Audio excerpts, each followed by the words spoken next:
नमस्कार दोस्तों, आप सभी का स्वागत है स्टडी होम पे। मैं हूं संगीता झा। दोस्तों, हम बात कर रहे हैं इंडिया और चाइना के बीच में होने वाले तीसरे विश्व युद्ध की आशंका के बारे में। और दोनों देश जो हैं वो परमाणु शक्तियों से संपन्न है, तो हमें आगे ये देखना है। और आज इस बारे में हम बात करेंगे कि क्योंकि ये टॉपिक बहुत ही ज्यादा इम्पोर्टेंट है कि अगर इंडिया और चाइना के बीच में युद्ध होता है तो दोनों देशों में से कौन ये युद्ध जीतता है। तो वर्ल्ड वॉर थर्ड की आप तैयारी कर लीजिए। देखते हैं इंडिया और चाइना में से कौन विजेता होता है।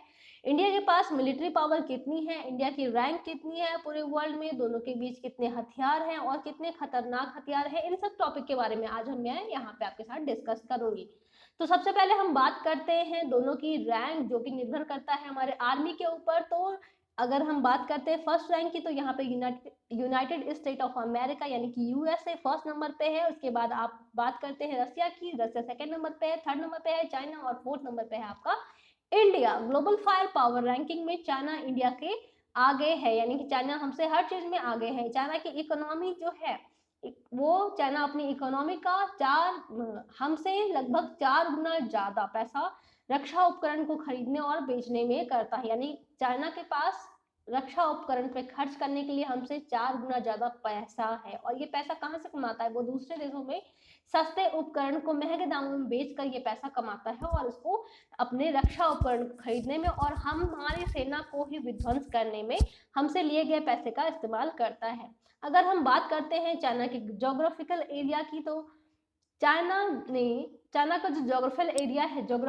एरिया है वो हमसे बहुत ज्यादा बड़ा है। यानी चाइना इंडिया से काफी बड़ा है, और बड़ा हो भी क्यों ना, क्योंकि इसने क्या कर रखा है, तिब्बत, ताइवान, अब बात करते हैं यूनान की, इधर मंगोलिया है, इधर जिनजियांग है, इधर सारे एरिया को इसने क्या कर रखा है, कब्जा कर रखा है। तो ये एरिया बड़ा क्यों नहीं होगा। तिब्बत का एरिया इसीलिए बहुत ज्यादा बड़ा, तिब्बत का जो एक एरिया है आप देख सकते हैं, चाइना जो है यहाँ पे 23 छोटे छोटे पार्ट्स को मिलके एक बड़ा पार्ट बनाता है, एक बड़ा देश बनाता है। तो यहाँ पे तिब्बत का जो एरिया है वो बहुत ज्यादा ऊंचाई वाला एरिया है। और चाइना अपनी आर्मी को हमेशा प्रिपेयर करके रखता है, यानी कि उसने ट्रेनिंग भी हमसे बढ़िया दे रखी है, क्योंकि चाइना का जो मेन दुश्मन है वो है अमेरिका और इंडिया।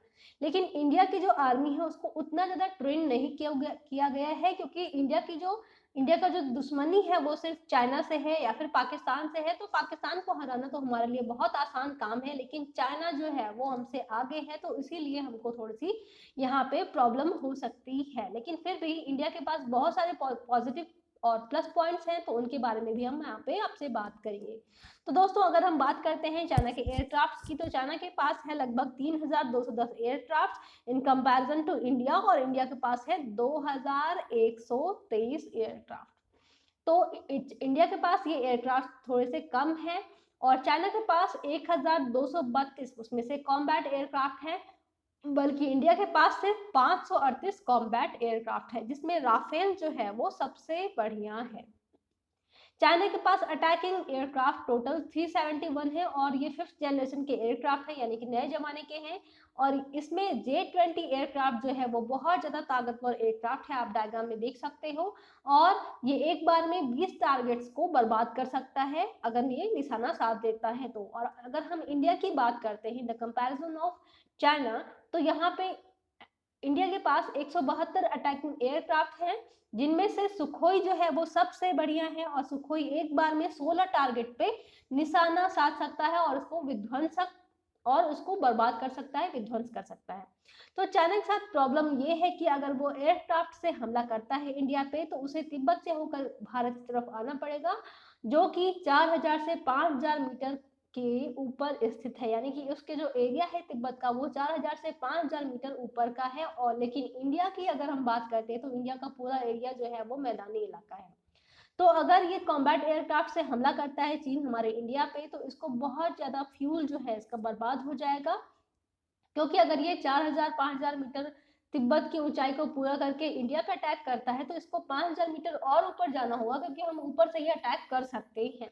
तो यहाँ पे फ्यूल भी बर्बाद होगा और मशीनरी भी बर्बाद होगी, और ये पता नहीं इतने हमला कर पाएगा कि नहीं। तो अगर हम इंडिया की बात करते हैं, द कंपैरिजन ऑफ चाइना, तो इंडिया के पास प्लस पॉइंट ये है कि इंडिया का जो इलाका है वो मैदानी इलाका है, और जो कि जितने भी एयरक्राफ्ट है उनका बेस स्टेशन यहाँ पे बहुत अच्छे से, बहुत आसानी से बन सकता है।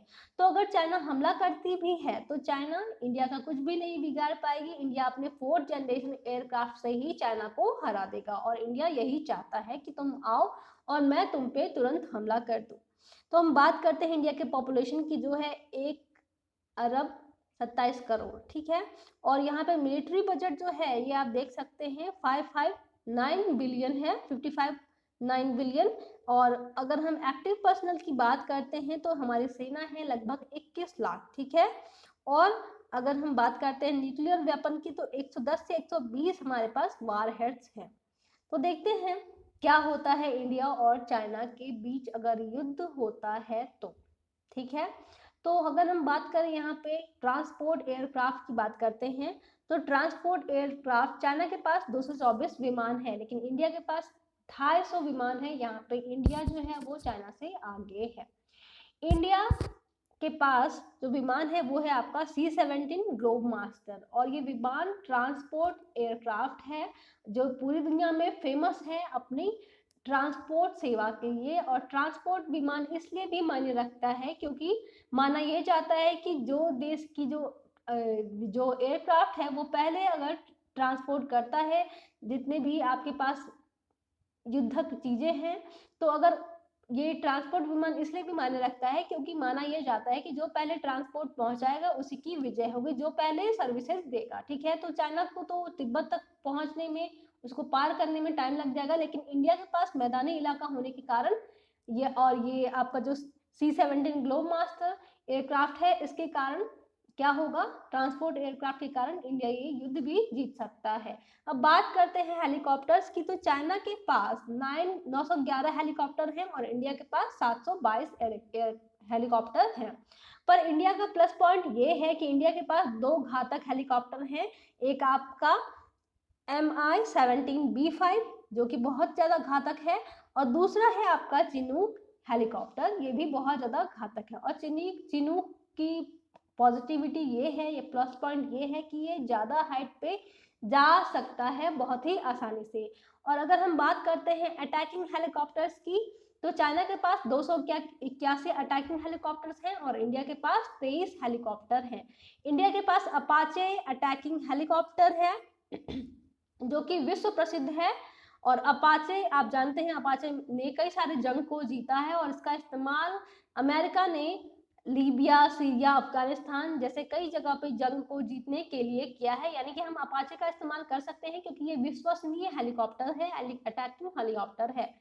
और दूसरा है आपके पास इंडिया के पास Mi-24, ये भी अटैकिंग हेलीकॉप्टर है। ये दोनों अटैकिंग हेलीकॉप्टर जो है वो विश्व प्रसिद्ध है। लेकिन चाइना के पास है Y-20 अटैकिंग हेलीकॉप्टर, और Y-20 अटैकिंग हेलीकॉप्टर का अभी तक उसने इस्तेमाल कहीं किया ही नहीं है, ना ही परीक्षण किया है। क्यों नहीं किया है? क्योंकि चाइना की कभी किसी से युद्ध हुआ ही नहीं है। तो अपाचे जो है वो 9 mm की गोली को भी आराम से झेल सकता है, आप देख सकते हो डायग्राम में। और ये उड़ान भी बहुत नीचे भरता है और ये किसी की रडार में भी आसानी से नहीं आ सकता है, वो इतनी चुपके से उड़ान को भर सकता है। तो अब बात करते हैं हम इंडिया के टैंक्स की। तो टैंक्स जो है वो चाइना के पास मात्र 3500 टैंक्स हैं, जबकि इंडिया के पास 4292 टैंक्स हैं। आप समझ सकते हो ये इंडिया चाइना से कितना आगे है। जिसमें आपका भीष्म और T-90M भीष्म और आपका T-72 ये दोनों जो है ये वर्ल्ड फेमस और घातक टैंक हैं। ये रडार की नजर में बिल्कुल भी नहीं आ सकते, ये रडार से छुप जाते हैं और दुश्मनों पे आसानी से अटैक कर देते हैं टारगेट करके, ठीक है। और आप मान लीजिए कि ये टैंक अगर चल भी रहा है, रास्ते में उबड़ खाबड़ एरिया है, तो ये क्या करेगा, अगर ये इसने निशाना साध लिया है तो ये सीधे जाके टारगेट पे ही निशाना साधता है। जर्किंग की वजह से इधर उधर निशाना नहीं लगता है, बिल्कुल टारगेट पे ही लगता है। तो ये T-90M भीष्म की पॉजिटिविटी है, प्लस पॉइंट है। हाल ही में हुए इंडिया चाइना की मिलिट्री के बीच झड़प के बाद अमेरिका की सैटेलाइट ने ये क्लियर किया है कि चाइना में कमांडिंग लेवल का एक ऑफिसर मारा गया है, लेकिन चाइना जो है इस खबर को अभी भी छुपाने में लगा हुआ है। ग्लोबल टाइम्स जो न्यूज़पेपर है चाइना का, वो स्पष्ट नहीं बोल रहा है, ना ही वो क्लियर कर रहा है कि वहां पे कितने लोग मारे गए हैं, चाइना के आर्मी के कितने लोग मरे हैं। लेकिन अमेरिका ने क्लियरली इंडिया को बताया है कि सैटेलाइट से ये देखा गया है कि वहां पे एम्बुलेंस की आवाजाही जो है वो उस एरिया में गलवान घाटी में चाइना की तरफ बहुत ज्यादा हुई है। इसे ये स्पष्ट होता है कि वहां पे 40 से ज्यादा सोल्जर्स मारे गए हैं, लेकिन अभी तक उन सोल्जर्स के बारे में बिल्कुल भी बात नहीं की जा रही है चीन की तरफ से। फील्ड आर्टिलरी गन चाइना के पास 3600 हैं, जबकि भारत के पास ये 4060 है। इसके बाद हम बात करते हैं रॉकेट लॉन्चर्स की, तो वो चाइना के पास है 2650 और इंडिया के पास है 266 रॉकेट लॉन्चर। बात करते हैं नेवी की, तो नेवी जो है वो चाइना के पास 777 जहाजों का फ्लीट है, यानी कि ग्रुप है, और इंडिया के पास मात्र 285 जहाजों का फ्लीट है। चाइना खुद दक्षिण चीन सागर के विभिन्न देशों से उलझा हुआ है, तो वो इस जगह को बिल्कुल भी नहीं छोड़ेगा, यानी कि चाइना के जितने भी जहाज है वो दक्षिण चीन सागर में तैनात है। और अगर वो इंडिया पे with the help of navy attack करना भी चाहे तो वो इंडिया के हिंद महासागर के एरिया में आएगा नहीं, क्योंकि चाइना ने दक्षिण चीन सागर पे कब्जा कर रखा है, और अगर वो इस एरिया से हटता है तो दूसरे देश जो उस पर नजर गड़ाए हुए हैं वो उस एरिया पे कब्जा कर सकते हैं। इसलिए चाइना उस एरिया से बिल्कुल भी हटने वाला नहीं है, ये भी इंडिया के लिए पॉजिटिव पॉइंट है। एयरक्राफ्ट कैरियर जो है वो इंडिया के पास एक है और चाइना के पास 2 है, जो कभी यूज नहीं किया गया है। और हमारे पास है INS विक्रमादित्य। आप देख सकते हैं डायग्राम में, Indian navy aircraft carrier INS Vikramaditya got fire. तो इंडिया के पास है INS विक्रमादित्य और इसका इस्तेमाल भी बहुत बार किया गया है, आप समझ ही सकते हो। और चाइना के पास जो पनडुब्बी है वो है 74, जबकि भारत के पास सिर्फ 16 पनडुब्बी है। फिर भी हम चाइना से काफी आगे हैं। क्यों आगे हैं? क्योंकि अगर चाइना वालों ने अपनी पनडुब्बी का इस्तेमाल किया तो इंडिया के पास है P-8I विमान, जो कि सबमरीन हंटर कहलाता है। और ये क्या करता है, हवा में उड़ते उड़ते ही सबमरीन्स को पहचान लेता है, जो कि पानी के अंदर काम करते हैं सबमरीन। तो इन सबमरीन्स को वो हवा से ही देख लेता है और वो वहीं से नेस्तनाबूद कर सकता है। क्योंकि इंडिया में अगर हम पनडुब्बी का निर्माण करते हैं तो 10 साल में केवल हम 4 से 5 पनडुब्बी का निर्माण कर सकते हैं। और अगर हमारी चाइना से अभी युद्ध होती है तो आप समझ लीजिए कि आप अगर चाइना के 74 पनडुब्बी की बराबरी करते हो तो आपको अभी 50-100 साल लग सकते हैं। तो इंडिया वालों ने एक चालाकी की, इंडिया के गवर्नमेंट ने क्या किया, वहां से अमेरिका से P-8I विमान को उन्होंने खरीद लिया और ये सबमरीन हंटर है और ये सबमरीन्स को देखते ही पानी में ही वहीं पे नेस्तनाबूद कर सकता है। तो दोस्तों आप समझ सकते हो कि इंडिया वालों ने कितनी चालाकी कर रखी है। चाइनीज नेवी को कोई एक्सपीरियंस नहीं है, क्योंकि वहां उनकी नेवी जो है अभी तक, उनकी जो बोट्स हैं, जो जहाज हैं, उसका अभी तक सबमरीन्स का कहीं भी कुछ भी इस्तेमाल नहीं किया गया है, क्योंकि अभी तक उस लेवल का युद्ध हुआ ही नहीं है, उन्होंने उस लेवल का युद्ध किया ही नहीं है। और इंडिया की जो नेवी है उसके पास बहुत सारे एक्सपीरियंस हैं, क्योंकि पाकिस्तान के साथ बहुत सारे युद्ध हो चुके हैं।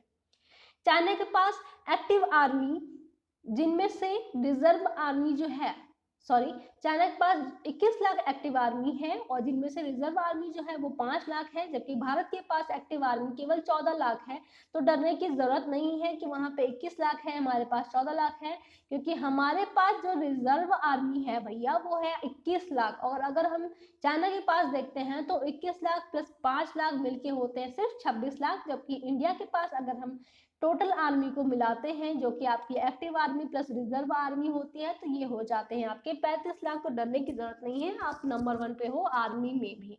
और पूरी दुनिया में सबसे बड़ी आर्मी जो है वो आपकी इंडिया की ही है। जब भी अमेरिका का युद्ध होता है किसी भी देश से, और सबसे बहादुर सैनिक भी हमारे ही माने जाते हैं, तो वे हमारी आर्मी की मदद मांगते हैं। चाइना अपनी आर्मी पे $10 बिलियन खर्च करता है। आप समझ सकते हो वो अपनी संपत्ति का, जो चाइना के पास जो रकम है, जो पैसे हैं, जो बजट है, उसका वो हमसे 4 भाग ज्यादा, यानी कि हमसे 4 गुना ज्यादा पैसे वो खर्च करता है अपनी मिलिट्री पे, अपनी रक्षा पावर पे, उनके खरीद फरोख्त में, रक्षा उपकरणों को खरीदने में। तो कैसा लगा आपको वीडियो, प्लीज बताइएगा जरूर कि अगर if India fight with China who would win. Okay, तो ये क्वेश्चन आपके ऊपर डिपेंड करता है, आप कैसे इंडिया और चाइना के बीच में युद्ध होता है इसको आप किस नजरिए से देखते हो, पॉजिटिव या फिर नेगेटिव। आप सभी का बहुत बहुत धन्यवाद। Thank you.